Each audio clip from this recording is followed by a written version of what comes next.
নামাজের ফরজ কয়টা সাধারণ যারা বলেন তো আপনারা? দুই তিনজন কইতেছে। কত মাহফিল হয়, হ্যাঁ, অনেক কষ্ট লাগে আমার।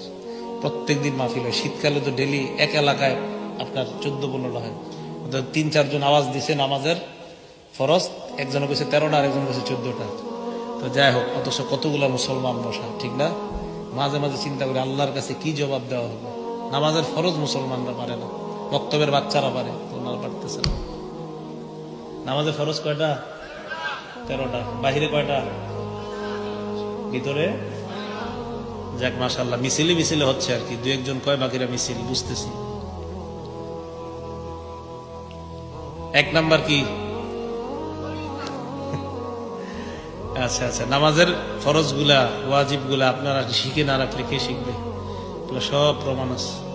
শরীর পাক, সূরা মাইদার 6 নম্বর আয়াত, ওয়া ইন কুনতুম জুনুবান ফাত্তাহহারু, অপবিত্র থাকলে পবিত্রতা অর্জন করো। কাপড় পাক, সূরা মুদ্দাসসিরের 4 নম্বর আয়াত, ওয়া সিয়াবাকা ফাতাহহির, কাপড় পবিত্র করো।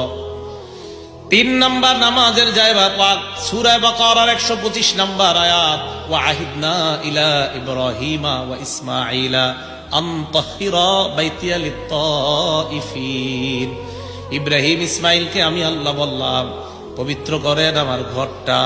কেন? লিত-তাইফিনা, যারা তওয়াফ করবে তাদের জন্য, ওয়াল আকিফিনা, যারা ইতিকাফ করবে তাদের জন্য, ওয়ার রুকআই, যারা রুকু করবে, ওয়াস সুজুদ, যারা সিজদা করবে, মানে যারা নামাজ পড়বে তাদের জন্য। 4 নাম্বার সতর ডাকা, সূরা আরাফের 31 নম্বর আয়াত, ইয়া বানি আদম খুযু জিনাতাকুম ইনদা কুল্লি মসজিদ। হে আদম সন্তান, নামাজের সময় সাজসজ্জা অবলম্বন করো। 5 নাম্বার কিবলামুখী হওয়া, সূরা বাকারা 144 নম্বর আয়াত, ফাওয়াল্লি ওয়াজহাকা শাতরাল মসজিদিল হারাম, কিবলামুখী হয়ে দাঁড়াও।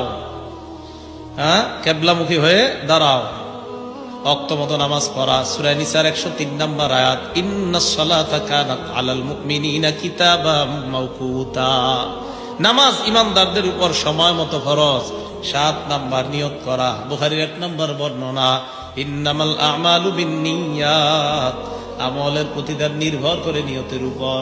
যারা মনে করে কি জানেননি, মাদ্রাসায় যে ছাত্ররা বক্তব্য পড়ে না, এগুলো তো বক্তব্যের পড়া, এগুলা কি হাদিসের পড়া নেই, এগুলা কি কোরআনের পড়া নেই।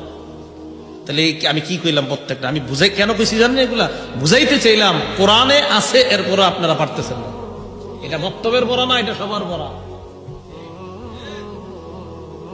হ্যাঁ, তো নামাজ পড়া, খুশু গুজুর সাথে নামাজ পড়া।